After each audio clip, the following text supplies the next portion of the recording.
The Kendrick Lamar and Drake beef will go down as one of the biggest hip-hop events ever. With millions of views going to YouTubers for reacting to the diss tracks, talking about the diss tracks, or analyzing the diss track, it was truly the best time to be a music YouTuber, which is why I didn't upload at all that entire time. But since Not Like Us was basically Song of the Summer, I do not care what Billboard says, Drake has not been having the best years since his launch. I mean, how do you come back from a song with 500 million streams calling you a pedophile? Oh, that's right, with a lackluster diss record that completely butchers every point that you tried to diss him for. You could 100% tell that the ghostwriters were not on board with this one. This was 100% Drake. If I was fucking young girls, I promise I'd have been arrested. And you'd think after losing a battle like that, Drake would, go into hiding and start calculating his next move. I mean, he's been in the game for longer than a decade. He should know exactly how to move. And he's back to subliminally dissing Kendrick again. God fucking damn it! Kendrick is up in his mouth, and I'm about to put my dick in it right now. On August 3rd, 2024, Drake unveiled a new secret Instagram account called Plot Twist. This Instagram account was filled with different images dating all the way back to June 28th. And the Instagram bio read, 100 gigs for your head top, which was essentially Drake's new project. Not like an album, just like a rollout of some sorts. But before this account was actually revealed, Drake fans had actually predicted that this was Drake's account due to him following the account. And this website held 100 gigabytes of meat and hot unseen Drake footage from over the years. Moments like Drake playing ping pong with Stephen Curry, or the studio sessions that inspired one of his biggest hits, Hotline Bling. And it also included 3 new tracks featuring Atlanta artists such as 21 Savage, Young Thug, and Lotto. And when you put the pieces together, the bigger picture starts to kind of make some sense. This is Drake's indirect response to the Kendrick beef. I mean, with the absolute flop that The Heart Part 6 was, something as calculated as reminding the public about,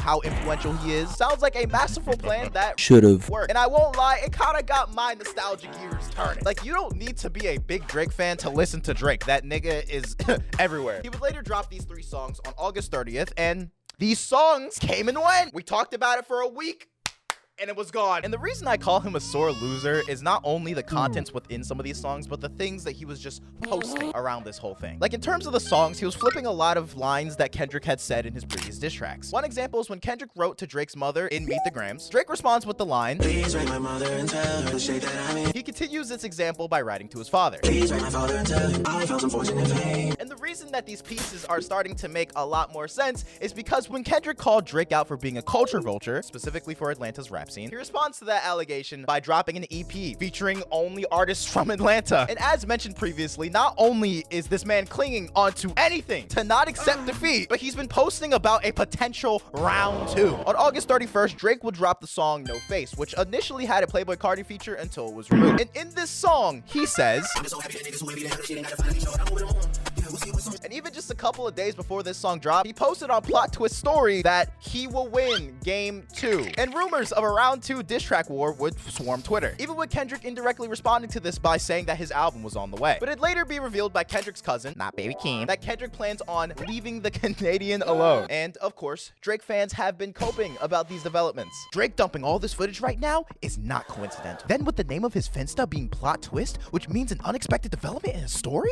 I mean, what other unexpected development in Drake's life could be happening right now from dropping old footage? And then some Drake fans believe that he's about to drop something big or something. I really like what Drake is doing with 100 gigs. He's feeding the fans with unseen content, reminding us why we love him, dropping off new tracks, building anticipation, and silencing narratives all at the same time. And for any Drake fans watching, I promise you, Drake is not as calculated as he wants you to believe that he is. And the reason I say that is because throughout this entire beat, Drake has talked about his anticipation to press the red button. What's the red button, you may ask? I don't fucking know. He claims that he knows more than what he's leading on, but I genuinely just think that that's just a code. I mean, with how big Drake's ego is, do you genuinely think that he's just gonna sit back, relax, and accept defeat like that? You know that one image where the dude is facing this way and his ass is out and he's like, why everybody so mean to me? That's Drake! That's him! And I talked about some of this in my Stop Dissing the Dead video from like almost 2 years ago. But Drake is a petty ass motherfucker. This man was still dissing XXX and Tashion like 4 years after his death. That's what I can't stand about him. This man can never accept defeat. Even by just being a Drake fan for like 2 years, you'll understand that that is just a part of his personality. That man is zesty. That was way too smooth. Not sorry though. The ego is through the roof. And we already know from this diss track beef that Drake really isn't what he seems. I mean, when Drake first came into the game, the perception around him was that he was an outsider, mainly due to his background. A lot of new Drake fans kind of forget that he didn't start from the bottom. He was already an actor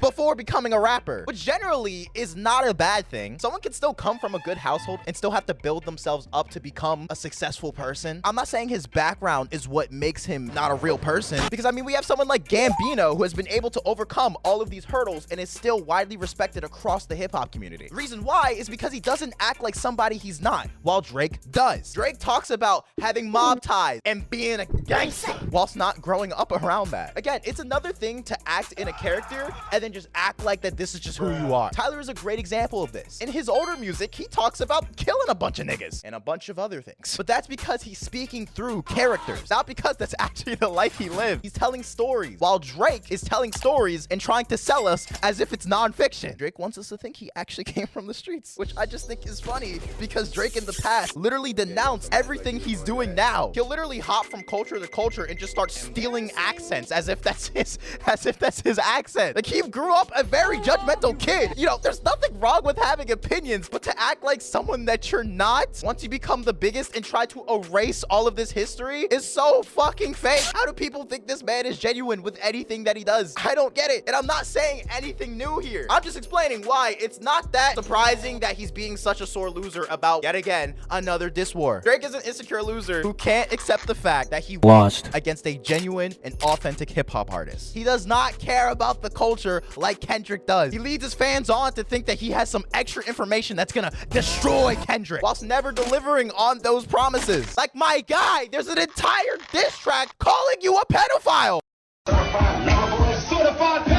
I think it's time to press that red button.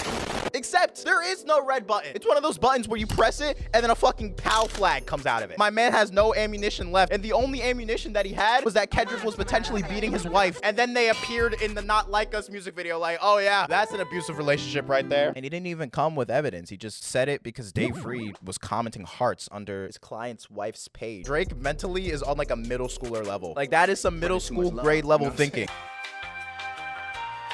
I mean, he did the same shit with Pusha T, acting like he knew more than he let on just to get exposed for having a secret kid, and still never directly responded to that. And if you really analyze Drake's move in any time that he's challenged for the #1 spot, you'd start to realize that he's really not meant to be king. It's like one of those kids that'll come over to your lunch table and then try to act funny, or they try too hard, versus those kids who don't try at all and are just naturally funny. Drake likes to act like that he's a king. He cosplays as a king, while Kendrick really is king. He carries himself as such and backs up his claim. Remember the Control verse? That man came at everyone's neck and still, till this day, proclaims to be the king. He's kept up that mystique for 10 years. Maybe at some point you start to realize, oh, that's just how the nigga is. He's authentic and people can see it. Versus Drake, people can see that he's really not. I mean, it's no wonder that Kendrick doesn't really want to do a round 2. Drake is a solidified loser and just can't accept it.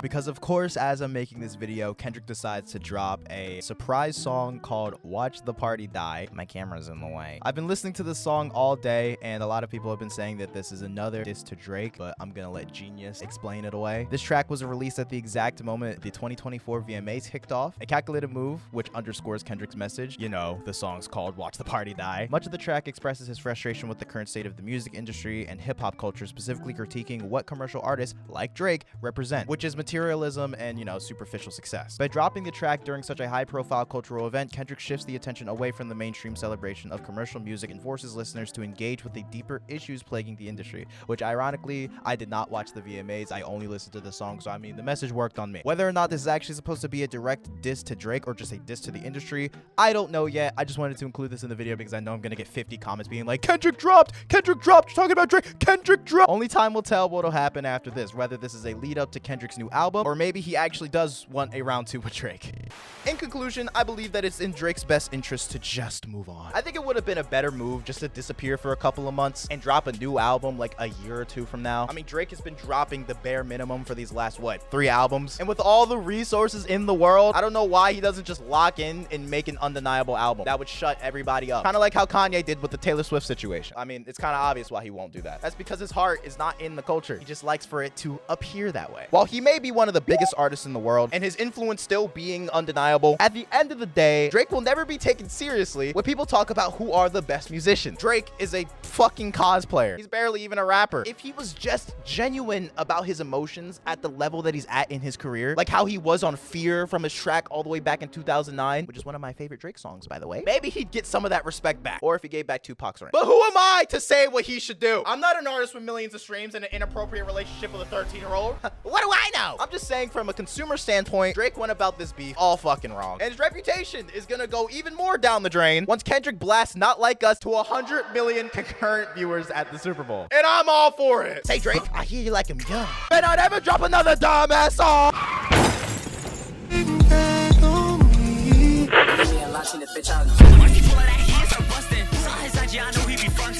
I'm Jordan, I just get the dunking. Back at the deli, tell me who be munching. Smoking as I was a buddy, throw the blunts in. Feel like a stripper, let me get my ones in.